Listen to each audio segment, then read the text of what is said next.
Deuteronomy chapter 7. When the Lord your God brings you into the land that you are entering to take possession of it, and clears away many nations before you, the Hittites, the Girgashites, the Amorites, the Canaanites, the Perizzites, the Hivites, and the Jebusites, 7 nations more numerous and mightier than you. And when the Lord your God gives them over to you, and you defeat them, then you must devote them to complete destruction. You shall make no covenant with them, and show no mercy to them. You shall not intermarry with them, giving your daughters to their sons, or taking their daughters for your sons. For they would turn away your sons from following me to serve other gods. Then the anger of the Lord would be kindled against you, and he would destroy you quickly. But thus shall you deal with them. You shall break down their altars, and dash in pieces their pillars, and chop down their Asherim, and burn their carved images with fire. For you are a people holy to the Lord your God. To the Lord your God, the Lord your God has chosen you to be a people for his treasured possession out of all peoples who are on the face of the earth. It was not because you were more in number than any other people that the Lord set his love on you and chose you, for you were the fewest of all peoples. But it is because the Lord loves you and is keeping the oath that he swore to your fathers, that the Lord has brought you out with a mighty hand and redeemed you from the house of slavery, from the hand of Pharaoh, king of Egypt. Know therefore that the Lord your God is God, the faithful God who keeps covenant and steadfast love with those who love him, and keep his commandments to 1,000 generations, and repays to their face those who hate him by destroying them. He will not be slack with one who hates him. He will repay him to his face. You shall therefore be careful to do the commandment and the statutes and the rules that I command you today. And because you listen to these rules and keep and do them, the Lord your God will keep with you the covenant and the steadfast love that he swore to your fathers.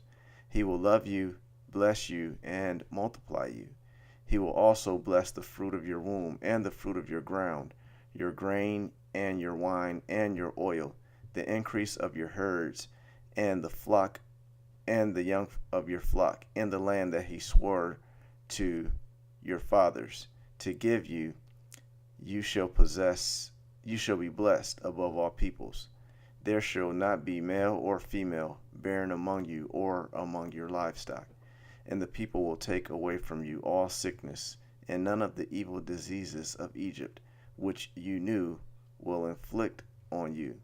But he will lay them on all who hate you. And you shall consume all the peoples that the Lord your God will give over to you.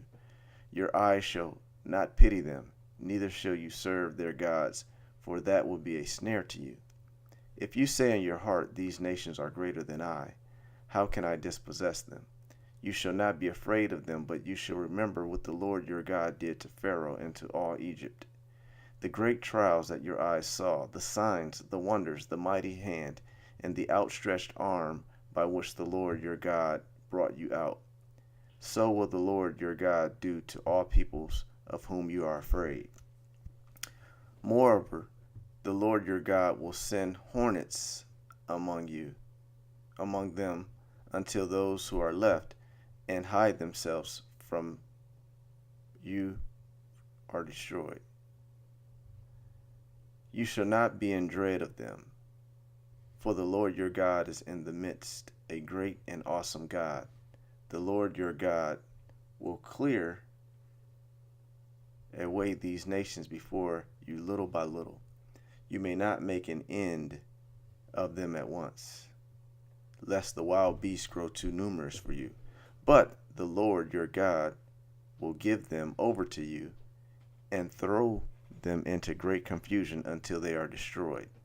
And he will give their kings into your hand, and you shall make their name perish from under heaven. No one shall be able to stand against you until you have destroyed them. The carved images of their gods you shall burn with fire. You shall not covet the silver or the gold that is on them, or take it for yourselves, lest you be ensnared by it, for it is an abomination to the Lord your God. And you shall not bring an abominable thing into your house, and become devoted to destruction like it. You shall utterly detest and abhor it, for it is devoted to destruction. Deuteronomy chapter 8. The whole commandment that I command you today, you shall be careful to do, that you may live and multiply and go in and possess the land that the Lord swore to give to your fathers. And you shall remember the whole way that the Lord your God has led you these 40 years in the wilderness, that he might humble you, testing you to know what was in your heart, whether you would keep his commandments or not. And he humbled you and let you hunger and fed you with manna, which you did not know, nor did your fathers know, that he might make you know that man does not live by bread alone, but man lives by every word that comes from the mouth of the Lord. Your clothing did not wear out on you, and your foot did not swell these 40 years. Know then in your heart that as a man disciplines his son, the Lord your God disciplines you. So you shall keep the commandments of the Lord your God by walking in his ways and by fearing him. For the Lord your God is bringing you into a good land, a land of brooks of water, of fountains and springs, flowing out in the valleys and the hills, a land of wheat and barley, of vines and fig trees and pomegranates, a land of olive trees and honey, a land in which you will eat bread without scarcity, in which you will lack nothing, a land whose stones are iron, and out of whose hills you can dig copper. And you shall eat and be full, and you shall bless the Lord your God for the good land he has given you. Take care lest you forget the Lord your God by not keeping his commandments and his rules and his statutes, which I command you today, lest, when you have eaten and are full and have built good houses and live in them, and when your herds and flocks multiply and your silver and gold is multiplied and all that you have is multiplied, then your heart be lifted up and you forget the Lord your God, who brought you out of the land of Egypt and out of the house of slavery, who led you through the great and terrifying wilderness, with its fiery serpents and scorpions and thirsty ground where there was no water, who brought you out of the flinty rock, who fed you in the wilderness with manna that your fathers did not know, that he might humble you and test you, to do you good in the end. Beware, lest you say in your heart, my power and the might of my hand have gotten me this wealth. You shall remember the Lord your God, for it is he who gives you power to get wealth, that he may confirm his covenant that he swore to your fathers, as it is this day. And if you forget the Lord your God, and go after other gods, and serve them, and worship them, I solemnly warn you today that you shall surely perish, like the nations that the Lord makes to perish before you. So shall you perish, because you would not obey the voice of the Lord your God. Luke chapter 7, verse 36 through 8 to chapter 8, verse 3. A sinful woman forgiven. One of the Pharisees asked him to eat with him, and he went into the Pharaoh's house and reclined at the table. And behold, a woman of the city who was a sinner, when she learned that he was reclining at a table in the Pharisee's house, brought alabaster flask of ointment, and standing behind him at his feet, weeping, she began to wet his feet with her tears, and wiped them with the hair of her head, and kissed his feet, and anointed them with the anointment. And when the Pharisees who had invited him saw this, he said to himself, if this man were a prophet, he would know who and what sort of woman this is who is touching him, for she is a sinner. And Jesus said to him, Simon, I have something to say to you. And he answered, say it, teacher. A certain money lender had two debtors.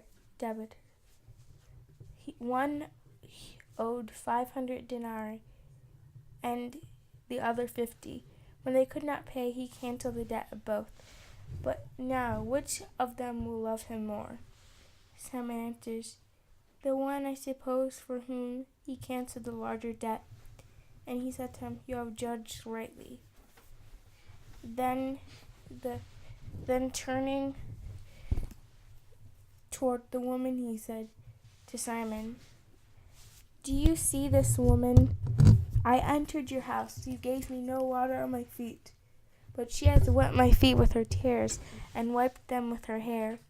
You gave me no kiss, but from the time I came in, she has not ceased to kiss my feet. You did not anoint my head with oil, but she has anointed my feet with ointment. Therefore I tell you, her sins, which are many, are forgiven, for she loved so much. But he who was forgiven little loves little. And he said to her, your sins are forgiven. Then those at the table with him began to say among themselves, who is this, who even forgives sins? And he said to the woman, your faith has saved you. Go in peace. Soon afterward he went on through cities and villages, proclaiming and bringing the good news of the kingdom of God. And the 12 were with him, and also some women who had been healed of evil spirits and infirmities, Mary called Magdalene, from whom 7 demons had gone out, and Joanna, the wife of Chuza, Herod's household manager, and Susanna, and many others, who provided for them out of their means. Psalm chapter 69. Psalm chapter 69, verse 1 through 18. Save me, O God, for the waters have come up to my neck. I sink in deep mire, where there is no foothold. I have come into deep waters. And the flood sweeps me over. I am weary with my crying out. My throat is parched. My eyes grow dim with waiting for my God. My eyes grow grim with waiting for my God. More in a number than the hairs of my head are those who hate me without cause. Mighty are those who would destroy me, those who would attack me with lies. What I did not steal must I restore? What must I now restore? God, you know my folly. The wrongs I have done are not hidden from you. Let not those who hope in you be put to shame through me. O Lord God of hosts, let not those who seek you be brought to dishonor through me. O God of Israel, for it is for your sake that I have borne reproached,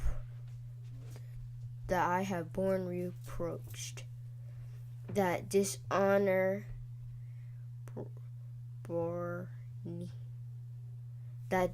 has covered my face. I have become a stranger to my brothers, an alien to my mother's son. For zeal for you has come for your house has consumed me. The reproaches of those who reproach you have fallen on me.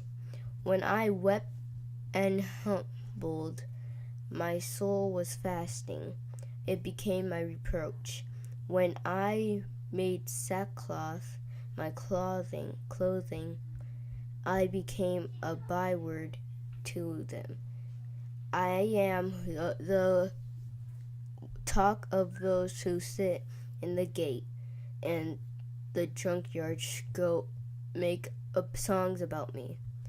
But as for me, my prayer is you, O Lord, and at an acceptable time, O God, in the abundance of your steadfast love.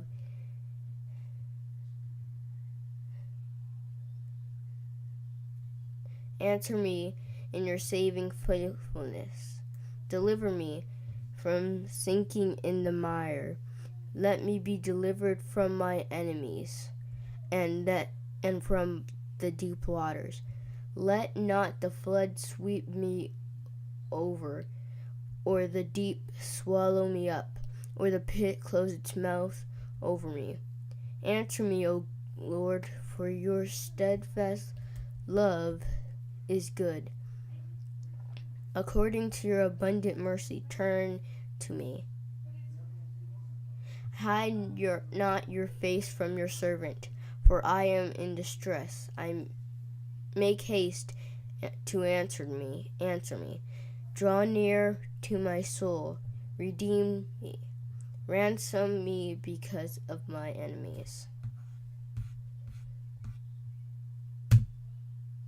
Proverbs chapter 12, verse 1.